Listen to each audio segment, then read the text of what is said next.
We'll start off from the Ashanti region, where lecturers at the Kwame Nkrumah University of Science and Technology have declared an indefinite strike over the government's dissolution of the university's governing council. Now, the strike takes effect today, although students have left campus following Monday's violent protest. Now, the lecturers said they do not support the government's arbitrary decision without due consultation with them, and also sidelining the Vice-Chancellor of the university from the interim council. We'll be touching base with our correspondent soon. But first, let's watch Professor Eric Kwabunafokuo. Now, he is KNUST's UTAG local chapter president. Decided that the government, as a matter of urgency, should restore the governing council of the KNUST. Then also, we don't recognize the interim management committee set up by the government yesterday. And the third thing that we also said was we are not going to withdraw our teaching services until government restores these back to where they belong. Well, we see all these things that people are saying. We haven't even got an official statement from the government. We also heard it from multimedia yesterday. But even if they have done that, the issue we are saying is we see the move of the government as an attack on academic freedom. We see, because this is the heritage our fathers want for us, that the university is semi-autonomous. We do our own thing. We have our acts, we have our statutes, and enough mechanisms in our acts and statutes to deal with this issue. So where comes the government? I mean, gone are the days when the government was a chancellor of a university. Now we have a chancellor, we have a governing council, a chairman appointed by the government, and 3 other people. And if all these people are not doing right, I think this interim committee will do better than what these people have been doing. We have 4 appointed by the government. If they cannot do anything, we think about this 7. We are also bringing another 4 from the old council. What is that? So we are not saying whether because UTAG was not there. I'm not even sure we want to be there. If they call us, we have to come back and get a mandate. I'm not sure whether we want to be part of that committee. So the issue is not about whether we are there or we are not there. The issue is attack on our freedom to do.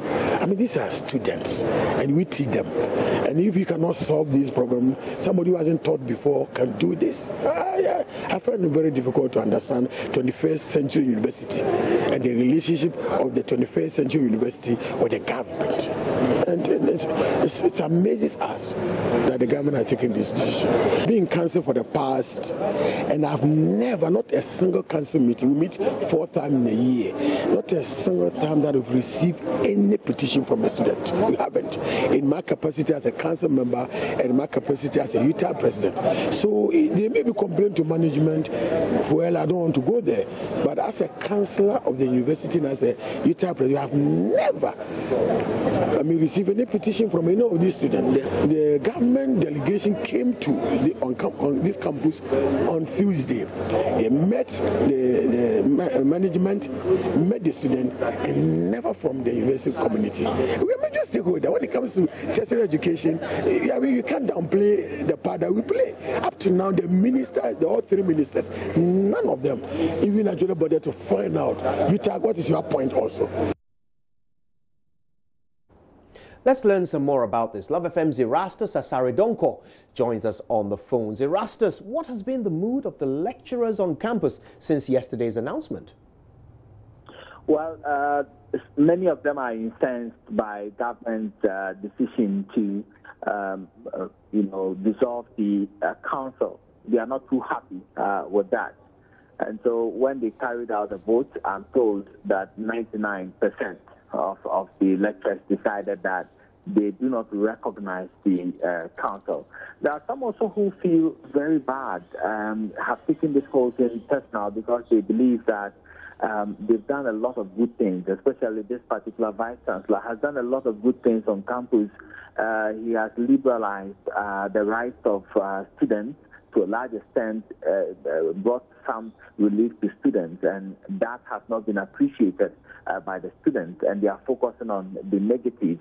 And there are some who also say that it looks as if they have presided over wrongdoing, and that all the brutalities that the students speak of, nothing was done about it. Some of them have been telling me that even there were committees set up to investigate, probe, and deal with some of these abuses that came, and through that, 3 of the local security people were dismissed. And so they believe that if we as journalists will go to the administrative staff and officially request that they give us the minutes of those meetings and what was done to specific cases that happened, then we'll appreciate what the university authorities did concerning those cases. So they were, however, so surprised that the students will go this way and try to create the impression that nothing at all was done about abuses or brutalities that were reported to the authorities. Right. Now, so obviously they're planning a strike. Tell us, what do we know about the strike? Which of the groups are participating in it, and when are they planning to go with this? I guess it's Monday. They are not planning a strike. They are on strike because they announced that their strike takes immediate effect. And that's all groups, FUSAG and all of them? We are talking about the KNUST local chapter of UTAG. Right. So that has begun, and they will be demonstrating on Monday. Have we heard any response from authorities? Exactly. They are saying that the strike takes immediate effect, but with the demonstration, as we were leaving, we had other groups like FUSAG, DAWA, also meeting as well. And so the KNUST UTAG local president told us that they are in league with all these groups, and they are all coming together for the demonstration on Monday. He says it's going to be a peaceful march. They are going to march around campus and wear red armbands and T-shirts and display their displeasure towards government's decision recently to dissolve the council. We are planning to do, we are meeting the other members, like union members like Tewu, Gawa, FUSAC. And what we are trying to do is on Monday, we're going to have massive demonstration that will comprise all the other unions on campus here, and we are meeting this afternoon. Then we should make sure Monday we're going to do that. We are as old as we are. We have to make sure we'll be able to walk. And so we are not going to run. The lectures version of the students' demonstration. Yeah, the lectures version of the students. But this one, the difference will be walk, and the difference will be this is going to be very, very. In the war, there's what we call the collateral damage. When you are throwing a missile, they're ready to pass through somebody's window. Sometimes the whole area, but the advantage, however small it is, we want the government to know that this is a university which have an international reputation. Last week the World Bank were here. When the first thing they asked us about the risk, we were going to get some projects, the risk. We want to tell the government that this is an international university and they must make sure that the laws and the rules must work. That's what we are saying. If tomorrow government say we'll go back to classroom and begin to work, we'll have to do this teaching, and we don't want to punish anybody. But the way things are going, if nothing, we don't do anything about it, they will triumph, and then the future of the university will triumph. The government will triumph, and then our free academic freedom will be under threat. So that's all we want to solve. Meanwhile, members of the dissolved governing council of the Kwame Nkrumah University of Science and Technology, at least one of those members, has revealed that government's delegation sidestepped the council on its fact-finding mission to the university campus. Now, according to Eugene Paha, who is a GRASAG president and a member of the dissolved KNUST governing council, the dissolved council was scheduled to hold an emergency meeting today, Friday, to attempt to resolve the impasse. Even though critics say the council failed to speedily step in, prompting government's decision to dissolve it, Mr. Paha says they learned about the decision in the media. The ministerial committee was to have a view of the students' fronts, what will actually happen, what transpired between the students and the management, and what caused the demonstration that very day. So that was the discussion we had with the ministerial. Okay, so what did they want to know? What questions did they ask? What do you remember of what the government was saying? Yes, they wanted to find out what actually caused the digitalization on campus. Also wanted to find out what caused the demonstration that very day. So the ministerial committee also listened to the student leadership to take the views of what actually happened that very day. When we joined, the council had made a decision to convert the male halls into mixed halls, and subsequently led to the conversion of the all-female hall also to a mixed hall.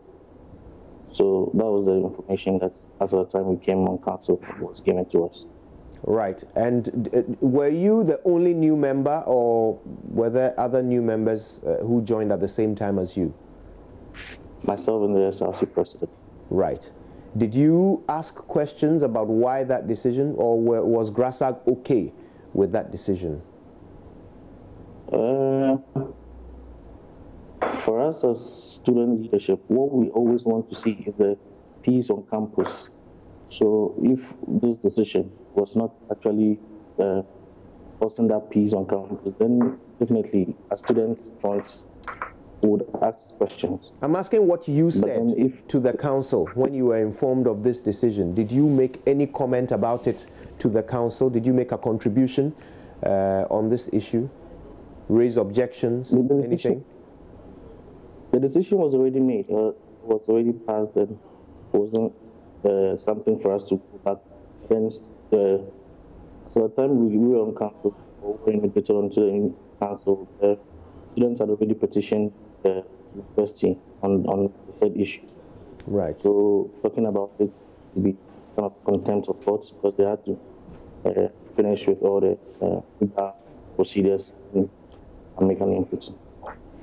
What was the Vice Chancellor's position on this? Was he the one pushing that decision? Was he the architect of it, or was it the council that came up with it? That would be very difficult, because it's a management decision. The university management made that decision, presented to council for approval. So once the management has decided that this is the way to go, the council So what do you make of the government's decision to dissolve your council? What's you and GRASAG's position on that? I think it's rather unfortunate, because council is made up of representations, and we're thinking government will look at it. We will let council also have on this whole situation. Then later bring out the reports to government to see how best we can all bring the sanity on campus. Right, that's just a little bit of what I learned when I spoke earlier to Mr. Paha, who is a GRASAG representative and a member of the dissolved council. Now, Erastus, now that we know that the battle lines are drawn, what are we hearing from Menchia? Otumfuo, of course, is the Chancellor of KNUST. Has he been officially communicated to about government's decision? Well, Otumfuo is out of town, and he is expected to be back in Kumasi perhaps at the weekend. And so Nananom have already sent a rep to go to the site to assess the situation on the ground and all that. The Bant Mahine held a forum, but we learned that the university authorities were not present because they were not communicated to. And so they are also doing their bit. They are not too happy because, remember, Otumfuo is the chancellor of the university, and he is the custodian of the Asanteman seat. And so everything about Ashanti region is about Menchia as well. And so the chiefs are very, very worried about the trend. And I know that definitely when Otumfuo comes, the people will be summoned, and he will also try his best to control the situation.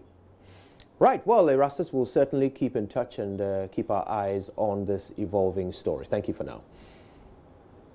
Now, this, of course, is all the fallout following yesterday's announcement that the government has dissolved the university's governing council. Let's very quickly go through some of the members of that council. Otumfuose Tutu II, of course, is the Chancellor, and he's Asante Hene. He sits on the council. Also on the council, Sir Professor Emeritus Kwame Sapong. He's the chairman of the University Council. Professor Kwesi Obri-Danso is the Vice Chancellor and for that reason is a member of the Council.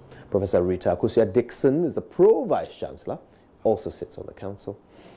There are many other members. Mr. Andrews K. Boating is the Registrar and Secretary. And then there are some government appointees, Dr. Osei K. Kankam, Dr. Kwabna Buedu, Mrs. Abna Enchi, Mr. Abdul Dakra, Professor Joshua Ayakwa, Dr. Isaac Dadze, Ms. Eunice Amwakun, Professor Eric Fokuo, who we heard speaking earlier, Mr. Charles Arthur, Mr. Eugene Tony Paha, who we spoke to in the morning, Mr. Kelvin Saar, and Dr. Edward Bafo Boni. These are the members of the dissolved University Council.